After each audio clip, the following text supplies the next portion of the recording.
మాకు చిన్నప్పటి నుంచి ఇప్పటి వరకు కూడా నోటికి ఏమి రుచి తెలియనప్పుడు, నోటికి ఏ కూర తినబుద్ధి కానప్పుడు మా అమ్మనైతే మేము ఈ కర్రీ చేయమని చెప్పేదండి. ఈ ప్రాసెస్లో ముందుగా అయితే మనం కడ్డీలను అయితే వేయించుకోవాలండి. పచ్చివాసన పోయేదాకా అవి మంచిగా వేగిన తర్వాత పక్కన పెట్టుకొని ఇలా నీళ్ళు అయితే వేసుకోవాలండి. తర్వాత కడాయి పెట్టుకొని ఆయిల్ పోసుకున్నాక ఉల్లిగడ్డ, పచ్చిమిర్చి, కరివేపాకు వేసుకొని అవి మంచిగా ఫ్రై అయిపోయిన తర్వాత మనం కడిగి పెట్టుకున్న కడ్డీలు అయితే వేసుకొని మంచిగా ఫ్రై చేసుకోవాలండి. అలాగే పసుపు కూడా వేసుకోవాలి.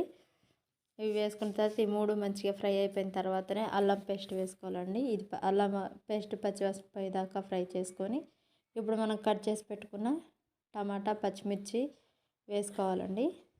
కాస్తంత ఉప్పు వేసుకొని కలుపుకోవాలండి. ఈ కర్రీకి పచ్చిమిర్చి ఎక్కువ వేయాలండి, కారం యూజ్ చేయొద్దు, టేస్ట్ బాగుండదు. పచ్చిమిర్చి ఎక్కువగా వేసుకోవాలి. ఇలా ఉప్పు వేసి కలుపుకున్నాక 2 నిమిషాల తర్వాత ఉడికిపోయినందండి.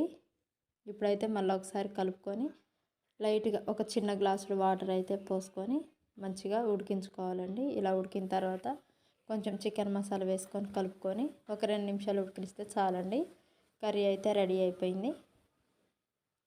చాలా బాగుంటుందండి కడ్డీల కర్రీ అనేది. మా ఇంట్లో అందరికి ఇష్టం. మీరు కూడా ఈ ప్రాసెస్లో ట్రై చేయండి, చాలా బాగుంటుంది.